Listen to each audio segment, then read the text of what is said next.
Hello dear student, आप सभी का स्वागत है आपके अपने प्यारे से यूट्यूब चैनल राधे क्लासेस में। तो फाइनली आज हम अपना पार्ट 8 लेके आए हैं, फर्स्ट चैप्टर का इलेक्ट्रिक चार्जेस एंड फील्ड।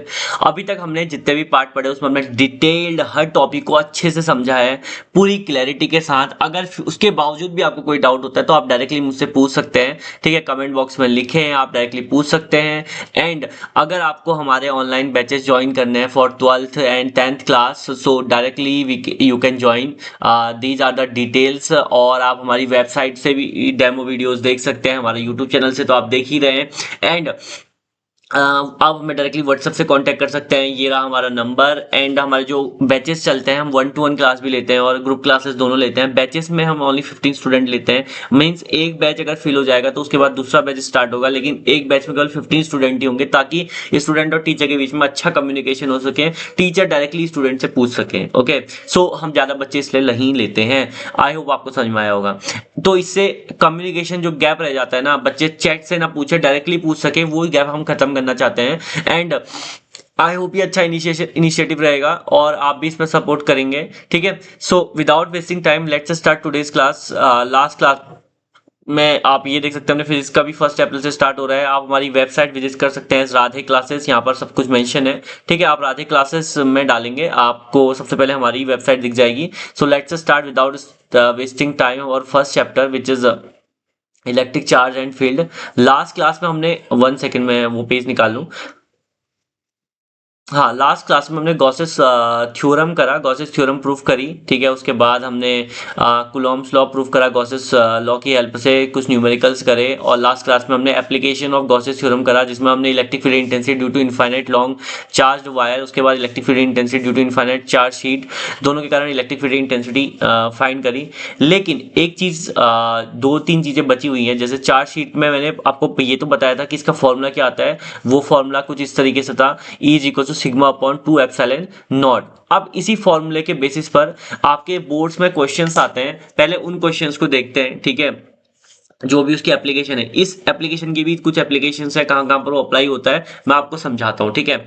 अब ये चीज जहां अप्लाई होती है उसके लिए आपको क्या करना पड़ेगा, 2 चार्ज शीट लेनी पड़ेगी, पहली शीट दूसरी शीट। एक को पॉजिटिवली चार्ज करना पड़ेगा, एक को नेगेटिवली, ठीक है। फिर हम ये चेक करेंगे कि दोनों के बीच में इलेक्ट्रिक फील्ड कितना है। मान लो एक एक चार्ज शीट ये है, एक चार्ज शीट ये है, ठीक है। दोनों का रहे हैं, चार्ज शीट मानना इससे, ठीक है। इनके बीच में इलेक्ट्रिक फील्ड कितना है, इनके बाहर इलेक्ट्रिक फील्ड कितना है, तो हम ये चेक करेंगे। और एग्जाम के लिए विच इज वेरी इंपॉर्टेंट, एग्जाम में पूछा जाता है कि 2 चार्ज शीट के बीच में इलेक्ट्रिक फील्ड कितना है, 2 चार्ज शीट के बाहर इलेक्ट्रिक फील्ड कितना है, ठीक है। अगर वो सेम चार्ज है, अगर वो अपोजिटली चार्ज है, तो दोनों केसेस देखे जाते हैं। Okay, so without wasting time let's start today's class. So पहले मैं 2 चार्ज शीट बना लूं।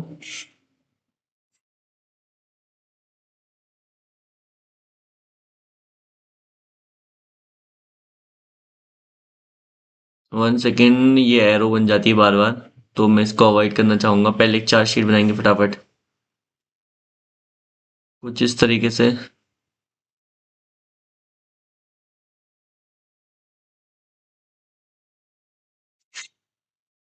ठीक है, और दूसरी चार्ज शीट यहाँ पर बना लेते हैं।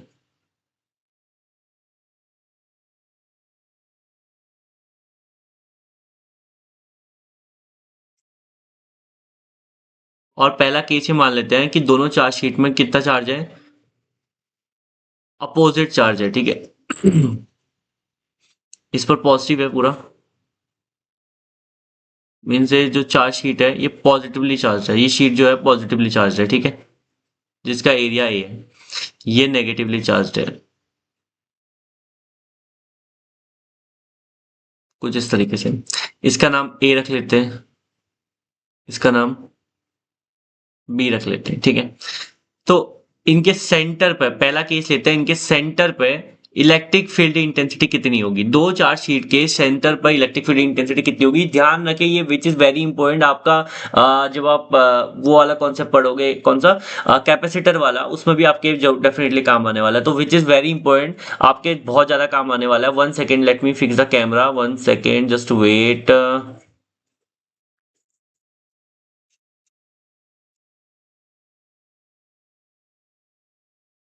हम्म, आई होप आप, पीछे स्क्रीन हिल रही है ना, तो वो से मैं अवॉइड करवाना चाह रहा था, लेकिन ये फिर थोड़ा ज्यादा डार्क हो गया। 1 सेकेंड, नॉट अ जोक, ज्यादा डार्क।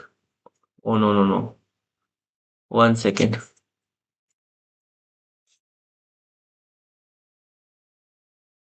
तो ये फाइनली अब ठीक है। ठीक है, तो ज्यादा आई होप मैं कंप्लीटली विजिबल हूँ अब। ठीक है, सो without wasting time let's start. जैसे कि मैंने बोला कि यहाँ पर जो इनके दोनों के बीच में इलेक्ट्रिक फील्ड इंटेंसिटी हमें कैलकुलेट करनी है, दोनों के बाहर हमें इलेक्ट्रिक फील्ड इंटेंसिटी कैलकुलेट करनी है। ठीक है, तो देखो इंडिविजुअली दिखेंगे।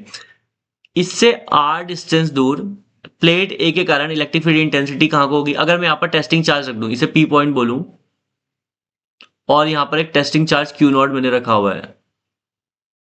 ठीक है, तो ये पी पॉइंट पर जो टेस्टिंग चार्ज है उसको प्लेट ए कहाँ को धकेलेगी? यहाँ को। समझ रहे हो ना, इसको ये यहाँ को धकेलेगी। एंड इस प्लेट पर जो चार्ज है वो इस टेस्टिंग चार्ज को कहाँ को धकेलेगी? 1 सेकेंड, मैं चेंज कर दूं कलर तो ज्यादा बेटर है। ये जो टेस्टिंग चार्ज है, ये नेगेटिव प्लेट, टेस्टिंग चार्ज क्योंकि पॉजिटिव होता है तो नेगेटिव प्लेट इसको क्या करेगी? अपनी तरफ खींचेगी, कुछ ऐसे ही है। समझ पा रहे हो? ठीक है, तो ये येलो कलर में जो है ये है आपका electric field due to A, and red वाले में electric field due to B. I hope ये क्लियर होगा यहां तक। ठीक है, तो दोनों इलेक्ट्रिक फील्ड एक ही डायरेक्शन में, तो दोनों ऐड हो जाएंगे, सिंपल सी बात है। ठीक है, तो दोनों ऐड हो जाएंगे, तो total electric field E net कितना आएगा? Between the plates, between the plates electric field intensity E net कितना आएगा? दोनों सेम डायरेक्शन में है, चूंकि ये वेक्टर है तो डायरेक्टली ऐड हो जाएंगे, तो ये आएगा आपका E A plus E B, direction same है। तो ई ए कितना होता है? प्लेट से आर डिस्टेंस दूर, चार्ज शीट से आर डिस्टेंस दूर इलेक्ट्रिक फील्ड इंटेंसिटी कितनी होती है? Sigma upon 2 epsilon naught. अभी इससे पहले प्रूफ करी हुई है हमने, है ना? Sigma upon 2 epsilon not. इसके बाद ये भी कितना है? Sigma upon 2 epsilon not. तो दोनों में बेस सेम है ना? मीन्स दोनों का डिनोमिनेटर सेम है, तो ऊपर वाले भी ऐड हो जाएंगे, तो ये भी बनेगा सिग्मा प्लस सिग्मा, सिग्मा 2 से 2 कैंसिल, तो दोनों प्लेट के बीच में इलेक्ट्रिक फील्ड इंटेंसिटी कितनी आती है? Sigma upon epsilon not. I hope यहां तक क्लियर हुआ होगा। ठीक है, अब इसी पॉइंट को, जो पॉइंट पी है ना, उसको प्लेट के बाहर रख के देखते हैं, तब इलेक्ट्रिक फील्ड इंटेंसिटी कितनी आएगी वो चेक करेंगे। क्लियर है? और कंडीशन क्या है? दोनों प्लेट अपोजिटली चार्ज है। ध्यान रखना एग्जाम में अपोजिटली बोला है या सिमिलर बोला है, कुछ बच्चे गलती कर जाते हैं, बोला सिमिलर होता है, अपोजिटली वाला करके फॉर्मूला लगा के गलती कर बैठे। तो डायरेक्शन देखना इंपॉर्टेंट है, जो मैं पी में जो डायरेक्शन बता रहा हूँ electric field intensity, which is very important, आपको यहीं पर फोकस करना है अच्छे से। ठीक है, तो लेट्स मूव अहेड देन। अब मैं इस पी पॉइंट को यहां पे ना रख के बाहर मान लेता हूं, यहां पर कहीं।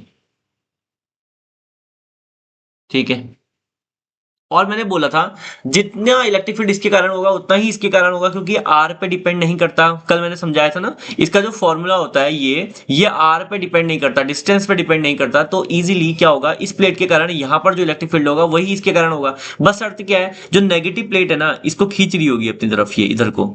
ठीक है, ये यहाँ पर टेस्टिंग चार्ज क्यू नॉट रखा होगा ऑब्वियसली, है ना? ये क्यू नॉट को क्या कर रही होगी? खींच रही होगी, तो ये ई बी हो जाएगा आपका। और ये पॉजिटिव चार्ज क्या करेगा? इसको धकेलेगा इधर को। ठीक है, which is E A.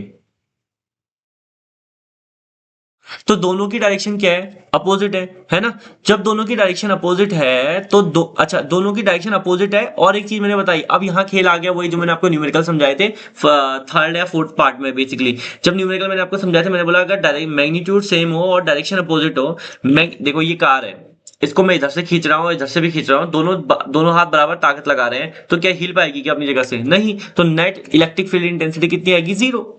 Clear है? क्योंकि दोनों का मैग्नीट्यूड सेम है, डायरेक्शन अपोजिट है ना?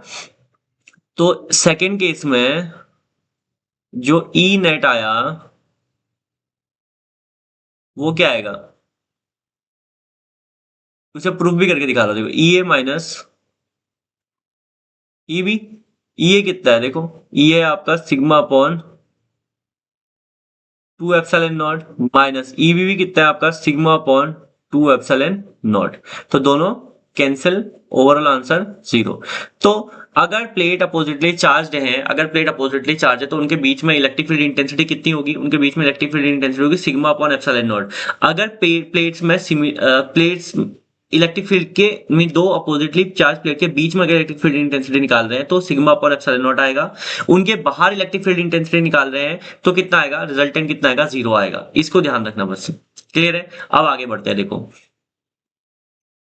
अब सेकंड केस, दोनों अपोजिट, दोनों प्लेट क्या है, सिमिलर चार्ज है, ऐसा मान के चल रहे हैं। ठीक है,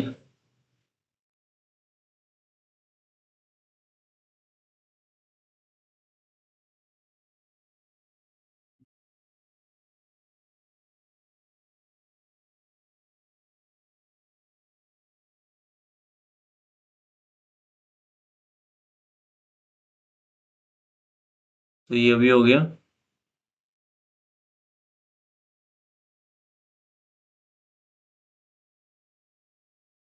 ये भी हो गया। ठीक है, तो कंट्रोल सी, कंट्रोल वी।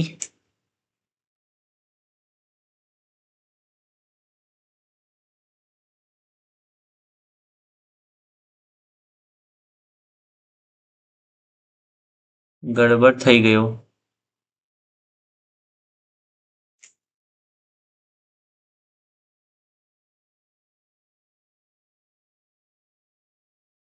फिर से गड़बड़।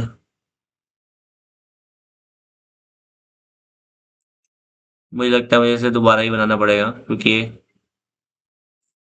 दिक्कत कर रही है। 1 सेकेंड, जस्ट 2 मिनट में बन गया, 1 मिनट में बन गया, 1 मिनट भी नहीं, हाफ मिनट।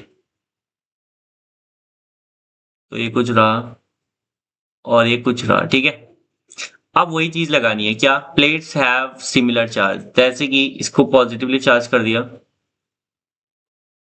ठीक है, और इसको भी पॉजिटिव चार्ज कर दिया, इसको भी पॉजिटिव चार्ज कर दिया, इसको पॉजिटिव चार्ज कर दिया, इसको पॉजिटिव चार्ज कर दिया, इसको पॉजिटिव चार्ज कर दिया, इसको पॉजिटिव चार्ज कर दिया, इसको पॉजिटिव चार्ज कर दिया, इसको पॉजिटिव चार्ज कर दिया, इसको पॉजिटिव चार्ज कर दिया, इसको पॉजिटिव चार्ज कर दिया, इसको पॉजिटिव, ये ए और ये बी। ठीक है, एक प्लेट का नाम ए रख लेते हैं, एक प्लेट का नाम बी रख लेते हैं।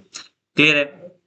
और दोनों में क्या कर दिया, सिमिलर चार्ज कर दिया। अब सीन क्या होगा, वही करेंगे। पहला केस मानेंगे दोनों के बीच में इलेक्ट्रिक फील्ड इंटेंसिटी कितनी आती है, और दोनों के साइड में, दोनों की प्लेट्स के बाहर इलेक्ट्रिक फील्ड इंटेंसिटी कितनी आती है वो निकालेंगे। ठीक है, डिस्टेंस पे डिपेंड नहीं करता, मैं पहले ही बता चुका हूँ। देखो पहला केस, दोनों के बीच में लेते हैं। देखो ये पी पॉइंट मान लेते हैं इसको, और यहाँ पे हमने रखा है टेस्टिंग चार्ज क्यू नॉट।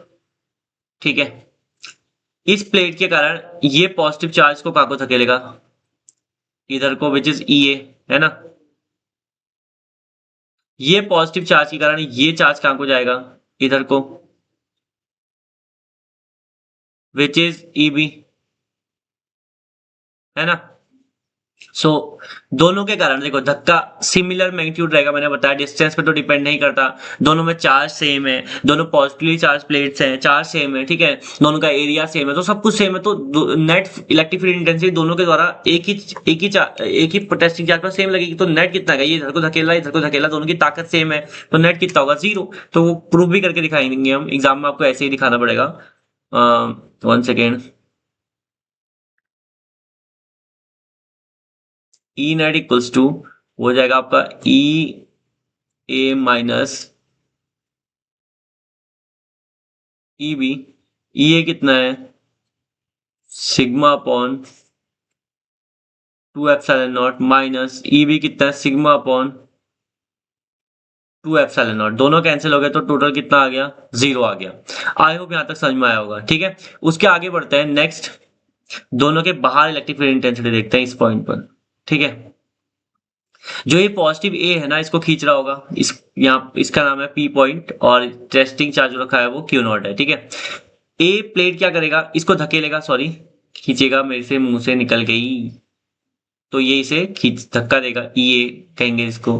ठीक है, क्योंकि पॉजिटिव है ना तो रिपेल करेगा ऑब्वियसली, बी वाला भी इसको रिपेल करेगा, तो ई बी भी इधर को होगा। अब दोनों की डायरेक्शन क्या होगी, ये देखो सेम होगी, तो ई नेट निकालते हैं सेकंड केस के लिए। ई नेट कितना लगेगा, दोनों का सम, क्योंकि सेम डायरेक्शन अपोजिट थी तो दोनों में माइनस हुआ था, अगर सेम डायरेक्शन दोनों का क्या हो जाएगा, एडिशन हो जाएगा। तो ई ए कितना है, सिग्मा अपॉन 2 एप्सिलॉन नॉट, ये कितना है, सिग्मा अपॉन 2 एप्सिलॉन नॉट, तो दोनों ऐड हो जाएंगे तो कितना बनेगा, 2 sigma upon two epsilon not, 2 से 2 कैंसिल, तो बचा आपका sigma upon epsilon not. I hope आपको यहाँ तक समझ में आया होगा। ठीक है, तो ये पूरा हम ये डन कर चुके हैं। जो भी एप्लीकेशन थी, जो सेकंड मीन्स जो सेकंड हमने एप्लीकेशन पढ़ी थी गॉसेस थ्योरम की, electric field intensity due to a charge sheet, तो हमने वो डन कर चुके हैं। उसके अंडर की जो एप्लीकेशंस थी, कहाँ इसका यूज होता है, तो दो चार्ज शीट में एग्जाम में ये इससे क्वेश्चन आए हुए हैं। दो से सिमिलर चार्ज, दो अपोजिट चार्ज शीट के कारण इलेक्ट्रिक फील्ड इंटेंसिटी कितनी आती है। आए हो आप देख रहे होगे, पहले वाले केसेस का उल्टा है, वहां अंदर वाले में आ रहा था सिग्मा अपॉन एप्सिलॉन नॉट, यहाँ बाहर वाले में आ रहा है। ठीक है, वो डिपेंड करता है कि प्लेट्स किस तरीके के चार्ज है। ठीक है, और एग्जाम में ऐसे क्वेश्चन आए हुए हैं विच इज वेरी इंपॉर्टेंट। ठीक है, तो आगे बढ़ते हैं next part. One second. Next है electric field intensity due to a charge sphere. ठीक है, ऑलमोस्ट हम सिलेबस के कंप्लीशन में। ठीक है, दो दो टॉपिक्स हैं, वो हम नेक्स्ट में करेंगे, फिर न्यूमेरिकल्स भी हमें करना है। पहले आज हम ये करेंगे electric field intensity due to a charge sphere. अब ये क्या होती है, पहले इसको सीखते हैं। ठीक है, ये कहने का मतलब है कि हमने क्या करा, एक स्फीयर लिया। One second.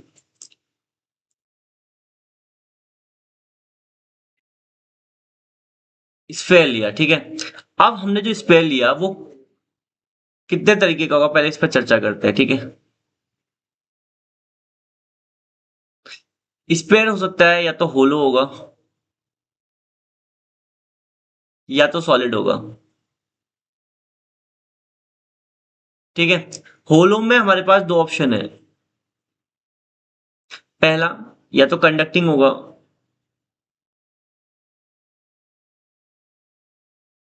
या तो नॉन कंडक्टिंग होगा। ठीक है, सॉलिड में भी क्या होगा, कंडक्टिंग होगा और नॉन कंडक्टिंग होगा। क्लियर है, तो स्पेयर इतने तरीके के होंगे, होलो में कंडक्टिंग, नॉन कंडक्टिंग, सॉलिड में नॉन कंडक्टिंग, कंडक्टिंग। ठीक है, अब एग्जाम में ध्यान देने वाली बात क्या है, देखो, स्पेयर जो आपका होलो कंडक्टिंग और नॉन कंडक्टिंग है और सॉलिड कंडक्टिंग है, इनकी प्रॉपर्टी सेम होंगी। मतलब प्रॉपर्टी सेम होने का मतलब क्या है, जब मैं इन स्पेयर्स में चार्ज इंजेक्ट करूंगा, ओवरऑल जब इन स्पेयर्स को मैं चार्ज दूंगा, सपोज दैट ये एक स्पेयर में बना दूं, एक स्पेयर है, हाँ, इस सर्कल में समझना, इसको स्पेयर मानो।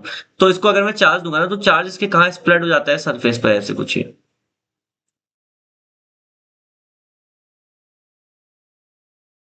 ऐसे कुछ ही चार्ज यहाँ पूरा स्प्रेड हो जाएगा कंप्लीटली इस तरीके से।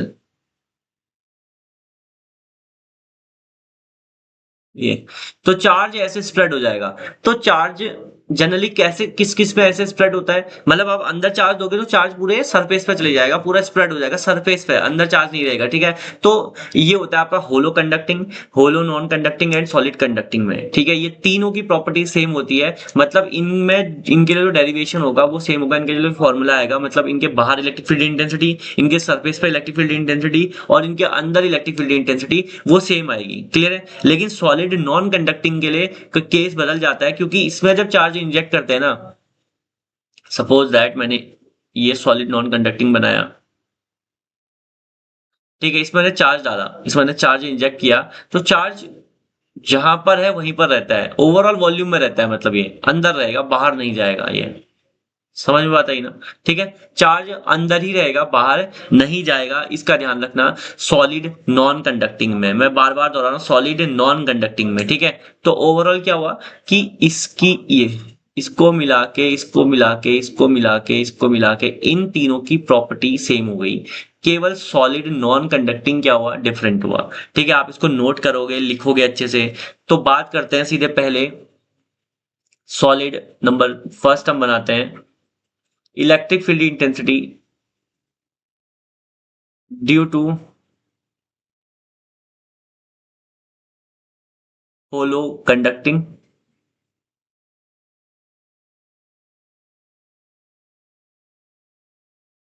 Non conducting and solid conducting only. Clear है, इनके लिए हम क्या निकाल रहे हैं, इलेक्ट्रिक फील्ड इंटेंसिटी निकाल रहे हैं एट आर डिस्टेंस, मतलब स्पेयर है, स्पेयर के बाहर भी, स्पेयर के सरफेस पर और स्पेयर के अंदर। ठीक है, आओ देखते हैं कैसे निकालेंगे। तो सबसे पहले क्या करते हैं हम, एक स्पेयर ले लेते हैं।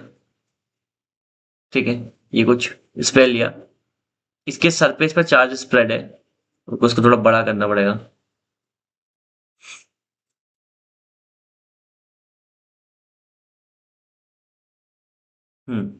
ये स्पेयर लिया, इसके सरफेस पर चार्ज स्प्रेड है कुछ इस तरीके से, ठीक है।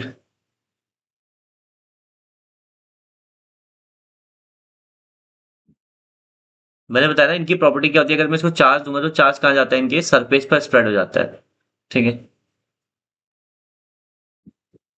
कुछ इस तरीके से, क्लियर है।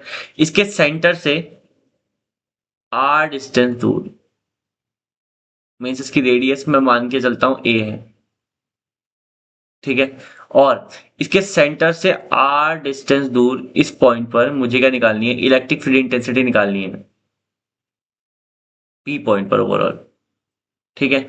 तो कैसे निकालूंगा अब, क्योंकि इसमें हम क्या लेते हैं, गॉसियस लॉ की हेल्प लेते हैं, ठीक है। फ्लक्स उसमें क्या करेंगे, सबसे पहले हम गॉसियन सरफेस बनाएंगे, क्योंकि टोटल स्फीयर के कारण निकालना इसलिए इजी पड़ेगा। अगर हम गॉसियन सरफेस निकालेंगे total electric field intensity easily find हो सकती है, ठीक है, गॉसियस लॉ लगा के। तो कैसे देखो,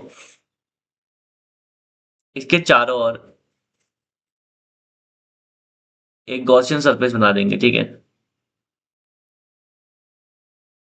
ये अभी करेक्ट एक्यूरेट तो बना नहीं है, बट इसको थोड़ा एक्यूरेट बनाने की कोशिश करेंगे हम।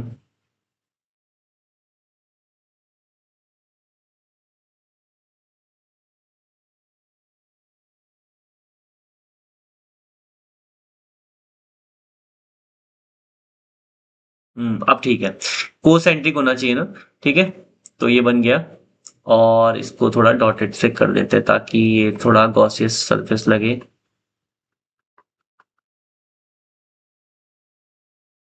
तो ये गॉसियन सरफेस बन गया, ठीक है। जो स्फेरिकल गॉसियन सरफेस हमने इसके बाहर माना। अब देखो सीन क्या होगा, इससे पॉइंट सेंटर ओ से आर डिस्टेंस दूर पॉइंट पी पर हमने क्या निकाला, इलेक्ट्रिक फील्ड इंटेंसिटी हमें निकालनी है इसके सरफेस के बाहर, मींस स्फेयर से बाहर, ठीक है। आर डिस्टेंस दूर पॉइंट पी पर। तो अब एक बार देख पा रहे हो कि ये जो येलो कलर का बना है, इसका नाम बताना जरा क्या है, एरिया वेक्टर, ठीक है। जो मैंने बताया आपको, कितनी बार इसको डिस्कस कर चुका हूं मैं, ठीक है। इसकी डायरेक्शन कहाँ को होगी, बाहर की ओर। टोटल सरफेस कितना है गॉसियन सरफेस का, एस मान लेते हैं, तो इसका कितना होगा, डीएस होगा। अगर पी पॉइंट पर कोई टेस्टिंग चार्ज रखता हूं तो इलेक्ट्रिक फील्ड इंटेंसिटी भी कहाँ को होगी, बाहर की तरफ होगी। तो दोनों के बीच में थीटा कितना बना, 0 डिग्री बना। आई होप ये क्लियर हो रहा होगा, ठीक है। अब देखो सीन क्या होगा, तो दोनों के बीच में थीटा कितना है, theta is equals to 0 degree, clear है। अब अगर मैं फ्लक्स निकालूं फाइव, कैसा है सरफेस है, क्लोज सरफेस है ना, तो फ्लक्स निकालने के लिए फॉर्मूला क्या होता है, phi is equals to close integration E D S cos 0 degree, है ना। बाई गॉसेस थ्योरम क्या हो जाएगा, इसकी वैल्यू क्या होगी, क्यू अपॉन एप्सिलॉन नॉट, ठीक है। जिसमें जो चार्ज है स्फीयर में वो कितना है, क्यू है, ठीक है। अब देखो सीन क्या होगा, यहां से ई बाहर आ जाएगा, कॉस 0 की वैल्यू 1 होती है, close integration DS, close integration DS लगाएंगे तो यहां पे Q upon epsilon not equals to E into 4 pi r square.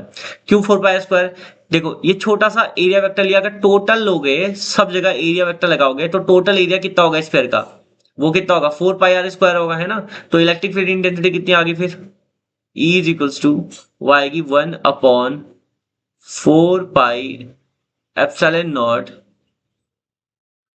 Q upon R square, clear है। ये किसके लिए है, पहला केस किसे माना, at electric field intensity outside the sphere at R distance. ये हेडिंग लिखोगे आप ऊपर, ठीक है। मैं सब बता भी रहा हूँ, आपको नोट भी करना है वैसे, ठीक है। सब लिखने में रहा तो बहुत टाइम जाएगा, लेक्चर बहुत ज्यादा लंबा हो जाता है, तो मैं आपको डेरिवेशन करा रहा हूँ, प्लस मुंह से जो मैं बोल रहा हूँ वो भी आपको नोट करना है, दैट थिंग आपको और सुननी है, ठीक है। तो electric field intensity at R distance means outside the sphere at R distance, ये आपको ध्यान में रखना है, ठीक है। इसकी पहला पार्ट होगा। Second part, electric field intensity at the surface of the sphere, sphere के सरफेस पे इलेक्ट्रिक फील्ड इंटेंसिटी कितनी आएगी वो चेक करना है हमने, अब क्लियर है। तो पहले वो निकाल लेते हैं, देखो कैसे निकालेंगे। अब सेकंड केस निकालते हैं, देखो थोड़ा यहाँ पर लाइन खींच दूं ताकि ये पार्टीशन हो जाए। सेकंड केस बोल रहा है एट द सरफेस।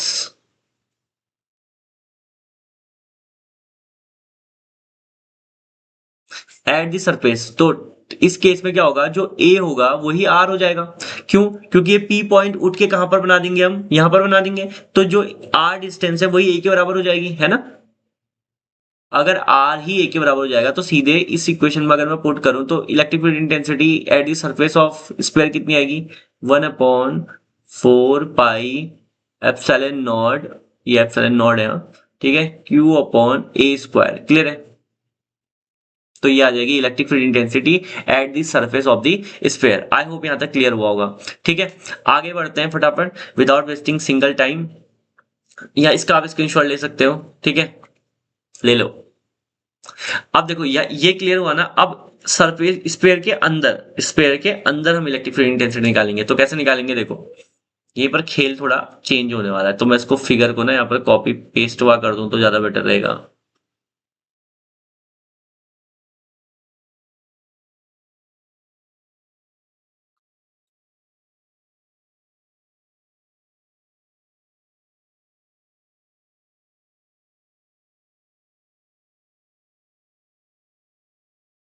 ये है, ठीक है, यही फिगर था।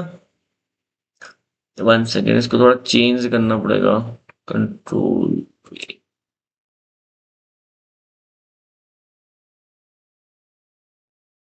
अब मैं इसमें कुछ चेंजेस कर देता हूं। अब जो ये पॉइंट था ना, इसको पहले हम मिटा देते हैं। क्यों? क्यों मिटा रहे हैं दोस्तों, सोचो। क्योंकि अब ये जो पॉइंट पी जा चुका है वो अंदर जा चुका है स्पेयर के, है ना। अब हम इस पॉइंट पी को बाहर रख के हमारा कोई काम है नहीं, ठीक है।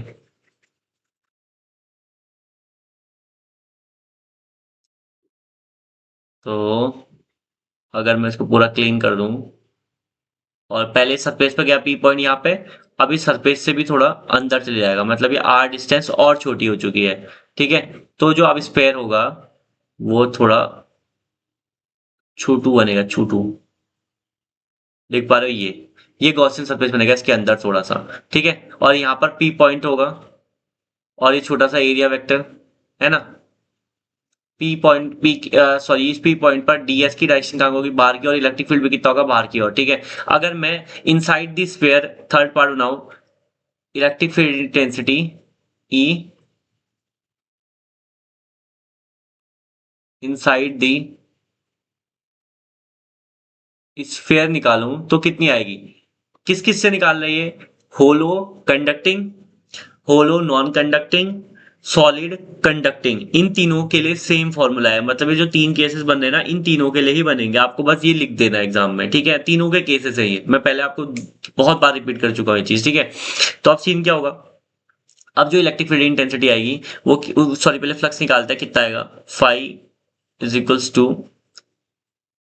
Close integration E D S cos zero, है ना। अब देखो फाई की वैल्यू होती है Q, Q means total charge, ठीक है, क्यू नेट होता है यहाँ पे, Q net total charge equals to E, बाहर आ गया क्लोज इंटीग्रेशन डीएस। अब आप ये देख पा रहे हो कि अंदर कुछ चार्ज है, अंदर अगर चार्ज ही नहीं है, क्यू की वैल्यू जीरो है,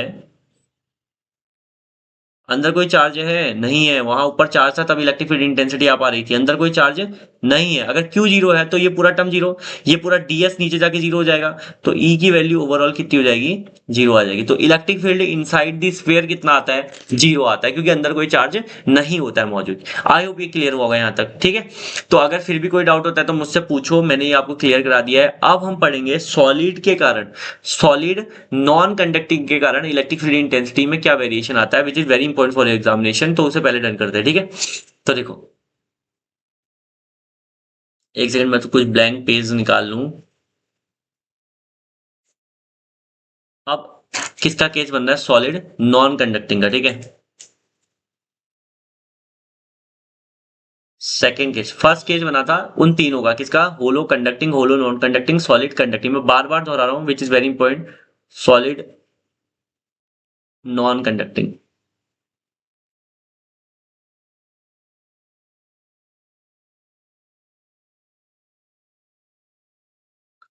सॉलिड नॉन कंडक्टिंग। अब सॉलिड नॉन कंडक्टिंग के कारण इलेक्ट्रिक फील्ड इंटेंसिटी कितनी होगी वो देखते हैं पहले, ठीक है। देखो तो पहले एक स्फीयर बना लूं।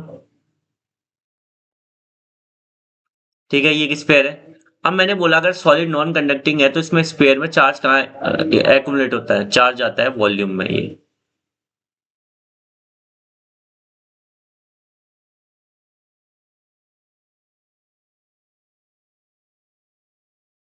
कुछ इस तरीके से। ठीक है, तो इसके बाहर, इसके सरफेस पर, उसके अंदर इलेक्ट्रिक फील्ड इंटेंसिटी निकालेंगे, है ना। तो देखो,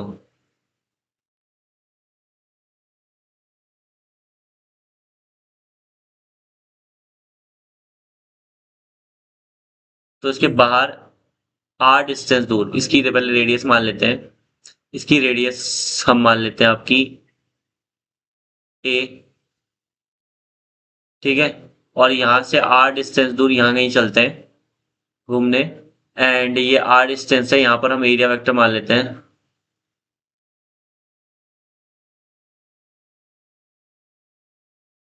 ये एरिया वेक्टर हो गया। ठीक है, पॉइंट पी हो गया यहाँ तक। इस यहाँ पर अगर कोई टेस्टिंग चार्ज रखूंगे, कहाँ को धक्का खाएगा, ऊपर को, है ना। तो इलेक्ट्रिक फील्ड इंटेंसिटी की डायरेक्शन कहाँ को आ जाएगी, इधर को आ जाएगी। ठीक है, और डी एस एरिया वेक्टर की डायरेक्शन भी कहाँ को आएगी, इधर को आ जाएगी। तो थीटा की वैल्यू कितनी हो जाएगी, 0 डिग्री हो जाएगी। क्लियर है। तो फाई इज इक्वल्स टू कितना आएगा, close integration E D S cos theta. ये जो बाहर माना है, ये कौन सा सरफेस माना है, गॉसियन सरफेस माना है। ठीक है, मैं इतने बार बता चुका हूं, तो आपको ये ध्यान में होना चाहिए, क्योंकि हम यहाँ पर गॉसियस लॉ की हेल्प ले रहे हैं। तो गॉसियस थ्योरम की हेल्प ले रहे हैं, तो इजीली आपको समझ में आ जाना चाहिए। अब तो समझ में आना चाहिए, क्योंकि हर लेक्चर मैंने पूरा डिटेल्ड बनाया है। तो इतनी क्लैरिटी होनी चाहिए कि आपको पता होना चाहिए कि मैं कहाँ पर गॉसियस थ्योरम लगा रहा हूँ। मैं बार बार बोल भी रहा हूँ उस चीज को, तो आपको नोट भी करना है। बाय गॉसियस थ्योरम लिखोगे यहाँ पे, तो ये फॉर्मूला लगाओगे गॉसियस थ्योरम का। मैंने फॉर्मूला बताया, Q upon epsilon not is equals to close integration E D S cos theta. ठीक है, तो ये लगाओगे। अब देखो, Q upon epsilon not, phi की वैल्यू जो होती है, ई बाहर आ जाएगा, कॉस 0 1 होता है, इंटीग्रेशन डीएस। ई की जो वैल्यू आएगी, इंटीग्रेशन डीएस कितना होगा, कैसा सरफेस है, स्फेरिकल है, तो ऑब्वियसली कितना होगा, 1/4 पाई स्क्वायर। तो 4 पाई स्क्वायर यहाँ अपॉन में चले जाएगा, तो 1/4 pi epsilon not into Q upon R square, which is very important for your examination. I hope यहाँ तक क्लियर हुआ, क्लैरिटी हुई अच्छे से। ठीक है, अब आगे बढ़ते हैं। अब है सॉलिड नॉन कंडक्टिंग में जो सेकंड केस है, इसके सरफेस पर इलेक्ट्रिक फील्ड इंटेंसिटी कितनी होगी। अब वही होगी, देखो, अगर वही आर डिस्टेंस ए पर आ जाए, समझ रहे हो ना। ठीक है, यहाँ देखो, अगर यही डिस्टेंस यहाँ पर आ जाए, ये तो सरफेस है, तो ये आर डिस्टेंस यहाँ पर आ जाए, तो आर बराबर क्या हो जाएगा, ए। तो इसका, ये इसका पहला पार्ट था, ये इसका सेकेंड पार्ट होगा इसके सरफेस पर। कहने का मतलब हो गया आर इज इक्वल्स टू ए। ठीक है, तो ई इज इक्वल्स टू हो जाएगा आपका 1/4 pi epsilon not Q upon A square. Clear है। तो आ जाएगा electric field intensity eight sorry at the surface of solid non conducting sphere. I hope ये क्लियर हुआ होगा यहाँ तक। ठीक है, तो आगे बढ़। सो फाइनली अब इसका थर्ड पार्ट बचा है। पहला पार्ट हमने कर लिया है उसके आउटसाइड सरफेस पर, सेकंड पार्ट अब उसके इनसाइड। अब देखो यहाँ चार्ज इनसाइड है, पहले वाले केस में था कि अंदर चार्ज नहीं था, अब चार्ज है, तो पहले चार्ज निकालना पड़ेगा कितना है करके। ठीक है, समझ पा रहे हो ना। ठीक है, तो पहले हम क्या करते हैं, इस फिगर को कॉपी एंड पेस्ट करके वहां डाल देते हैं जहां हमें जरूरत है इस फिगर की।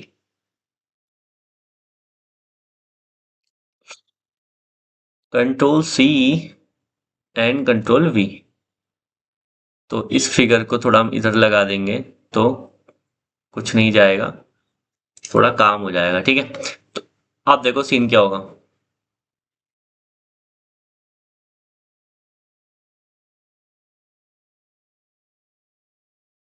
मैं इसको इरेज करता हूँ फटाफट।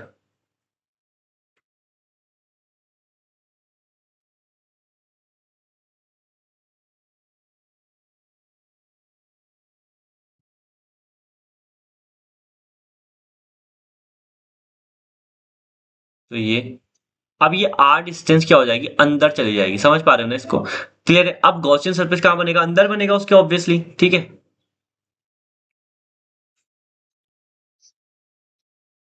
ये, तो यहां पर सरफेस बनेगा। अब इस सरफेस जो हमने गॉसियन सरफेस ले रखा है इसके अंदर, पहले इसको थोड़ा डॉटेड बनाएंगे।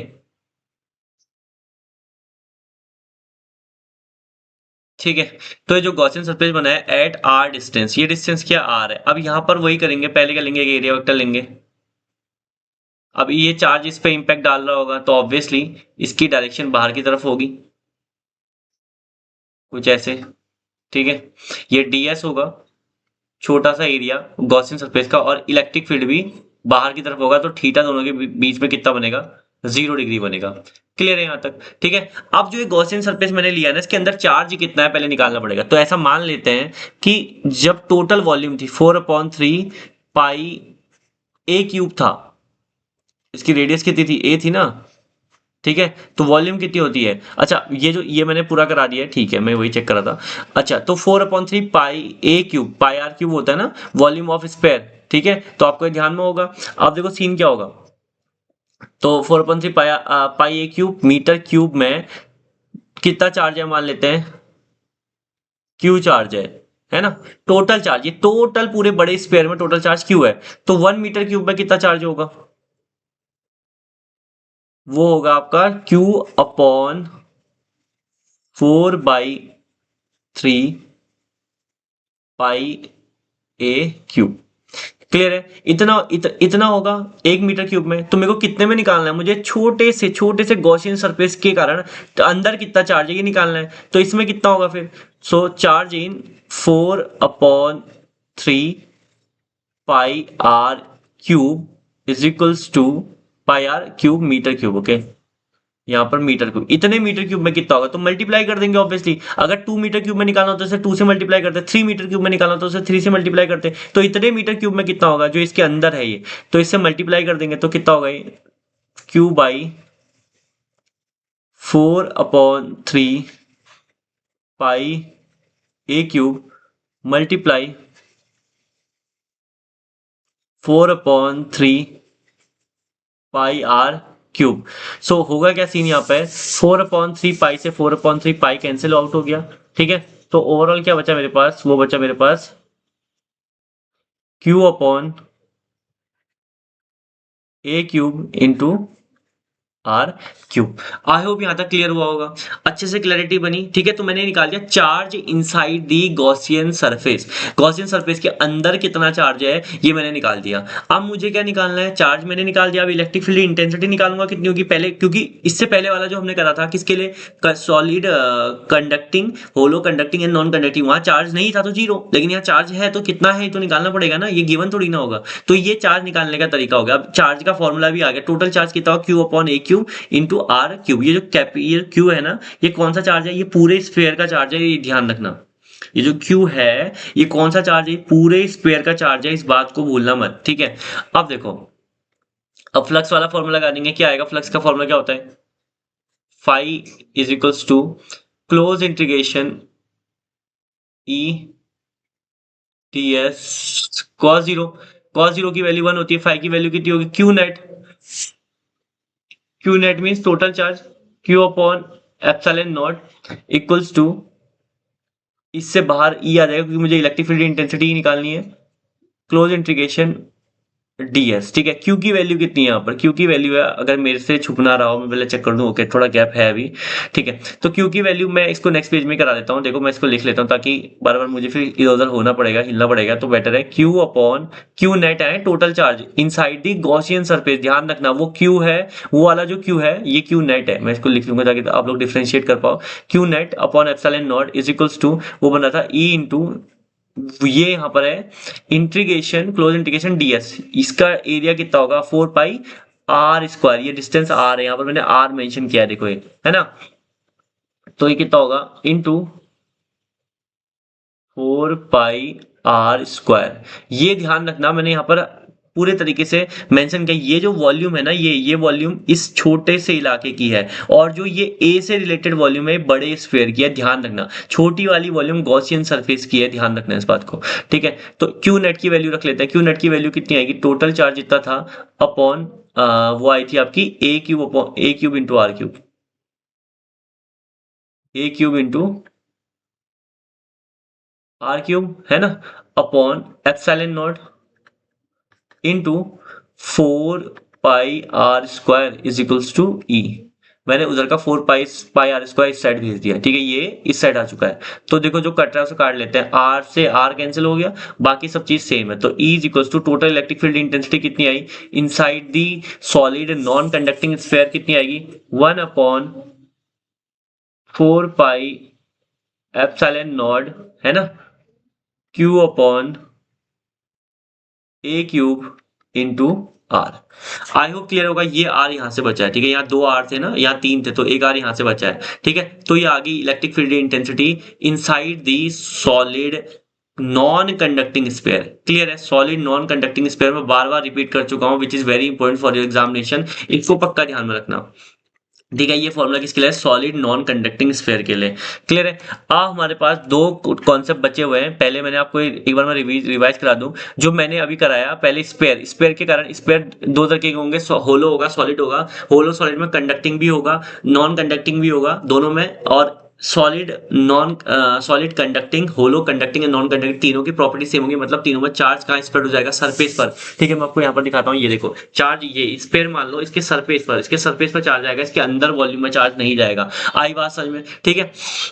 अब देखो एक सेकंड में इसको इसके प्लेस पर रख दूं, ओके।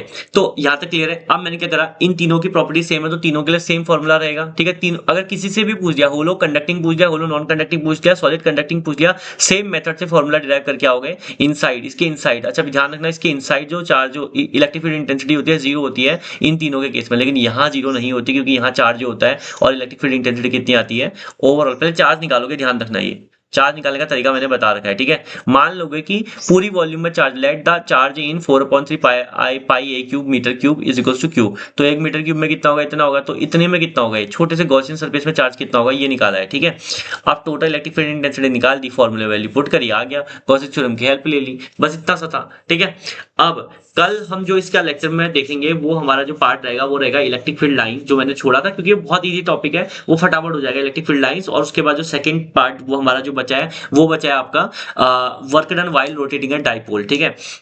तो वो सब खत्म करके कल हमारा चैप्टर प्रॉपर हो जाएगा। कुछ हम न्यूमेरिकल करेंगे डेफिनेटली, उसके बाद हम न्यूमेरिकल की एक पूरी सीरीज लाएंगे विद फॉर्मूला, जितने सारे फॉर्मूला इस चैप्टर में। आई होप आपको ये चैप्टर पूरा समझ में आया होगा मोस्टली, ठीक है। अगर कोई भी डाउट होता है तो कमेंट बॉक्स में लिखें, ये पार्ट अच्छे समझ में आया होगा, मैं इसे आशा करता हूँ।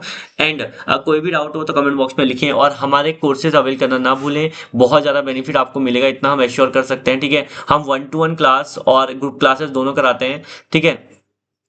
1-to-1 क्लास में आपको बेनिफिट मिलेगा ये कि एक टीचर से आप क्वेश्चंस कर सकते हो, और ग्रुप क्लासेस में भी हमने ज्यादा बच्चे नहीं रखे हैं, ताकि बच्चों को इतना ज्यादा दिक्कत ना हो क्वेश्चंस पूछने में। चाहते तो हम 100+ स्टूडेंट का बता सकते हैं, बेस्ट हमने नहीं बनाया है, क्योंकि ऑनलाइन में तो बच्चे घर से पढ़ते हैं, तो इसमें कोई दिक्कत नहीं आती। लेकिन हम ऐसा माहौल नहीं चाहते कि घर से पढ़ने का मतलब कि बच्चा इधर उधर फोन में लगाओ, बच्चा डायरेक्टली कम्युनिकेट कर पाए टीचर से, इजिली क्वेश्चन कर पाए, ठीक है। तो आई होप आपको आज का लेक्चर पसंद आया होगा। अगर पसंद आया तो लाइक करें, चैनल को सब्सक्राइब करें, ठीक है, ज्यादा से ज्यादा अपने फ्रेंड्स को शेयर भी करें। Thanks for watching. राधे।